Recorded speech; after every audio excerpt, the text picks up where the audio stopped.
question, and I've asked some of the players, and I still can't quite wrap my head around it. You like the effort that the team put forward, but the execution was bad. There's got to be some coaching parable or some example where you could say, here's where effort doesn't equal execution. Yeah. Well, one thing is if you're playing hard as heck but you're in the wrong gap, or if you're playing hard as heck and you have a missed assignment, it's not good. Or you play hard as heck and have a personal foul, or you can play hard and jump off sides, or playing hard is great, but being disciplined when you're playing hard is what makes a team great. So your biggest problem this last week was the execution. A lot of guys said that they overlooked Florida, they didn't take them seriously. I didn't hear a lot of guys that, but we have. They've been telling us that. yeah. Well, I'm not. I mean, how do you keep them focused? Oh, they'll be focused. We'll come out and watch practice today for 10 minutes. You'll see. What is the key to winning on the road, especially in league games? What makes it so tough to win on the road? Well, you got to handle the fact that you can't hear your snap count. At home, you can anticipate the cadence. The snap count is verbal, which allows our guys then to get off on the snap better. When you can't hear it and you have to go by nonverbal communication, you tend to be a little bit late off the ball, or later than you're used to. You lose your advantage as an offensive team. Basically, the offense and the defense are pretty much moving when the ball moves. Or like if you're a right tackle, and I got to block this guy right here, and the ball's over there.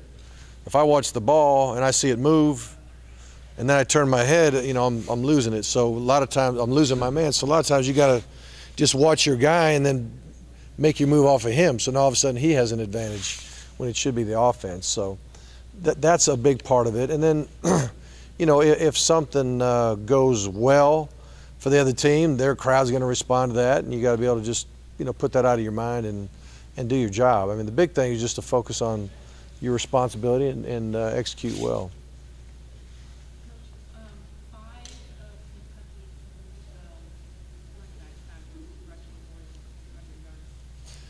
Mm-hmm. Yeah.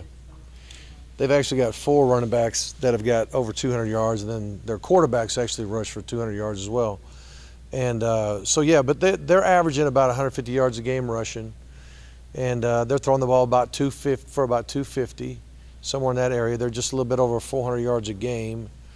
But I'm sure they're going to test the waters. I mean, everybody does. If everybody's going to run the ball to a certain degree, and if they have a lot of success, they'll probably keep doing it. But more than likely, if they stay true to what they like running, they like play action pass, they'll drop back and spread you out and let this big, tall pocket passer sling the ball too. So I think we'll see a little bit of everything from them. We talked last week about being motivated, and we thought that being a rivalry game, there wouldn't be any lack of motivation for Georgia. They seemed to come out first 3 series on defense was great, well, right? And you lost momentum. Yeah. 2 questions: how do you motivate for Kentucky, and how do you wrestle back momentum when you get it? Yeah. Well, usually when you lose momentum,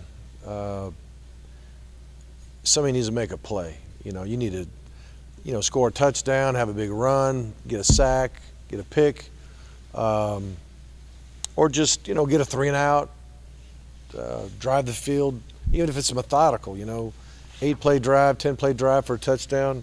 That changes the momentum back in your favor. And so nothing really big happened to get the momentum back for us. So that's some of the things that you're striving for. Obviously, every time the ball snapped, you're trying to execute your offense, defense, or special teams. So, but the bottom line was they played better than us, and we weren't able to get back in it. How big was it losing your center? Because it seemed like Eli, when he's in there, he lines everybody up. And then you got a new guy in there. So David's a great player for us. He's one of our best leaders. David Andrews, our center. Losing your center is tough. Hunter came in and did a good job, but it's just not the same.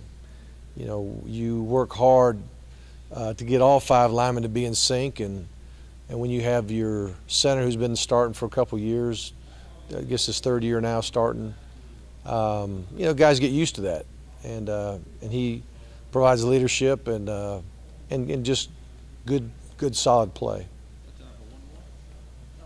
What about injuries? What are you seeing now for possibly adding some more running backs this week? Yeah, it's possible. We got some guys taking reps, and hopefully we'll add to that group. Thanks.